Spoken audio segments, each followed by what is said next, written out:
Welcome to this explainer on minimalist money rules, how to always be financially stable. Have you ever wondered why some people making pretty modest salaries manage to build up massive wealth, while others pulling in mid-six figures are just perpetually broke?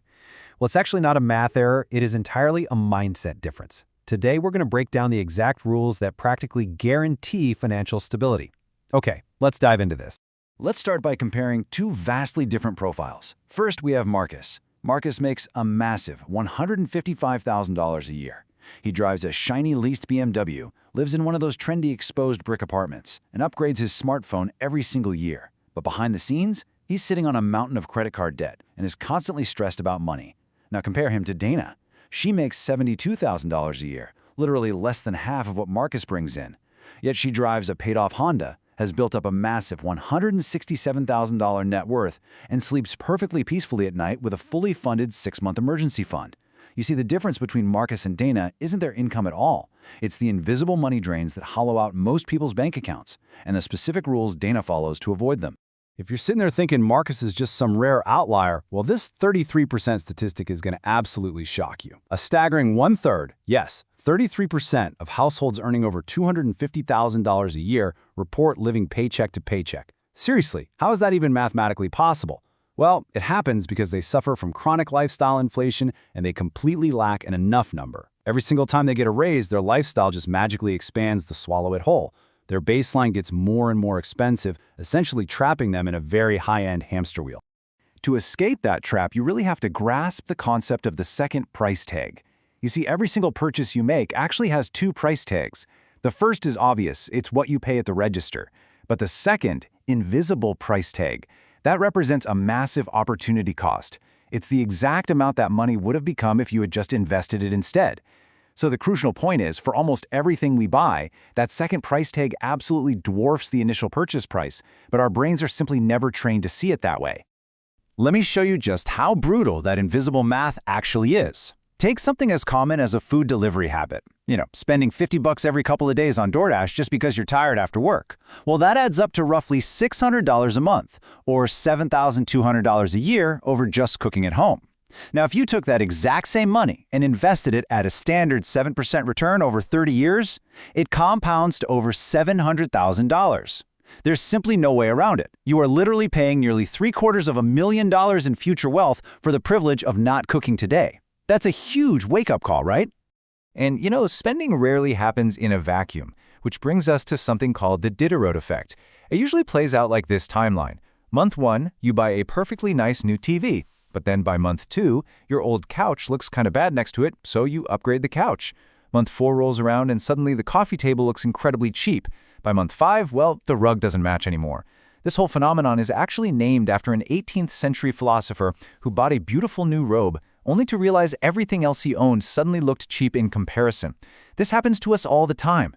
One single purchase forces a chain reaction, creating this cascade of spending that completely drains your wallet just to maintain a brand new, completely arbitrary aesthetic standard. We also fall super easily into the trap of identity spending. Take a look at this incredibly uncomfortable truth. 86% of luxury car owners are actually not millionaires. Think about that for a second.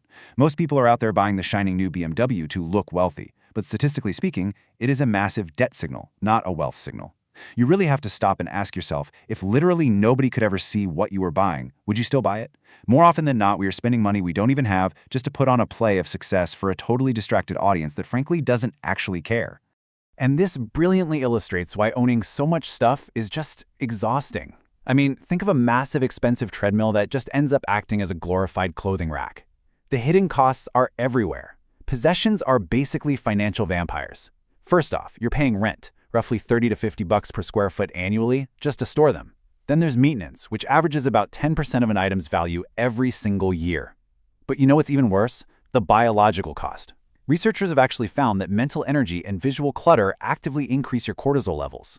Your stuff is literally biologically stressing you out and severely limiting your financial optionality.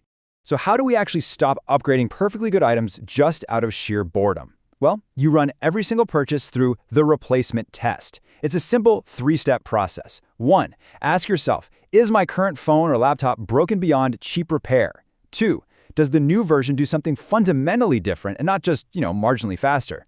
And 3, is keeping the old one actually costing me more money? If you can't genuinely answer yes to at least one of these questions, you aren't replacing an item, you're just upgrading out of boredom. And let me tell you, that novelty tax will cost you hundreds of thousands of dollars over a lifetime. Now let's get one thing straight. Being a financial minimalist absolutely does not mean buying cheap, low-quality garbage. It's entirely about being highly intentional. Let's look at the math on cost per use. If you buy a cheap $200 jacket, but you only wear it twice, it actually costs you $100 per wear. But what if you buy a high-quality $400 jacket that you absolutely love and you end up wearing it 200 times? That drops down to just $2 per wear. True minimalist wealth building is about prioritizing extreme value over time, completely cutting through the temporary thrill of scoring a cheap bargain. But look, we're all human. We all lack willpower sometimes, right? That's exactly why you need to build friction directly into your environment. Considering that anywhere from 40 to 80% of purchases are purely impulse-driven, you need to set up the 72-hour firewall. Here's the rule. For any non-essential item over $50, you must wait exactly 72 hours before hitting buy. Go ahead and remove your saved credit cards from your web browsers. Delete those tempting shopping apps right off your phone. And when you see those manufactured countdown timers telling you a sale is ending, let them completely expire. The psychological urgency almost always fades after 3 days, saving you from a decision made in a weak moment of algorithmic manipulation. Next up, it is time to execute the subscription purge. The gap between expectation and reality here is honestly shocking. When asked, most people estimate they spend about $86 a month on various subscriptions. But the statistical reality? It's a whopping $219. Those tiny, forgotten $12 recurring charges are absolute silent killers for your budget. Over 20 years, that's $114,000 in lost opportunity. So the protocol here is nuclear. Cancel everything right now. Seriously, the whole shebang. Only resubscribe to the things you actively miss and find yourself reaching for next week. Otherwise, you are quite literally financing a vacation home's worth of lost wealth just to keep streaming apps you never even open. So what happens when you do start making more money? How do you avoid ending up like Marcus? You deploy the anti-lifestyle creep raise protocol. It's incredibly simple but highly effective. The very moment a raise or a bonus hits your account, automatically route 75% of that new money straight into investments and savings before you even have a chance to see it. That leaves you with 25% for a fun, guilt-free lifestyle upgrade. If you intercept the bulk of the money before your brain ever adapts to a new baseline, your lifestyle stays totally manageable and your wealth just compounds silently in the background. Now, what's really interesting here is how translating price into hours of your life completely reframed how you look at money. Think about it. Money is really just a stand-in for your finite human time. If your net take-home pay is $25 an hour, that $700 smartphone isn't just $700, it's 28 hours of your actual irreplaceable life.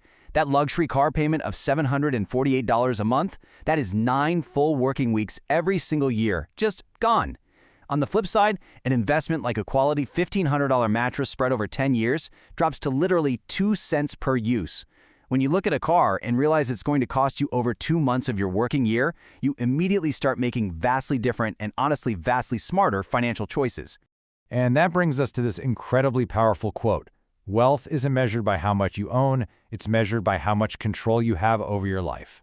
This summarizes exactly why Dana, who we met at the very beginning of this explainer, has so much peace. While Marcus is practically drowning, minimalism and financial discipline are not about deprivation, guys. They aren't about denying yourself a good life. It's actually the exact opposite. They are about buying options. Can you walk away from a toxic job? Can you pick up and move for love? Can you handle a medical emergency without having a full-blown panic attack? True wealth is invisible. It's the margin you create between what you earn and what you spend that gives you absolute control over your own destiny. So, I want to leave you with this final, absolutely vital question. If your income stopped tomorrow, how many days could you survive? Not months, mind you, days. For the average person, it's just 14 days. That is what we call your freedom horizon. Listen, a 2-week financial cushion is not a safety net, that is a tightrope over a canyon. It's time to stop measuring your success by the shiny car in your driveway or the fancy title on your resume and start measuring it by your freedom horizon. Start applying these rules today, take back your precious time, and build a life of absolute, unshakable stability. Thanks so much for joining me for this explainer, and I'll catch you next time.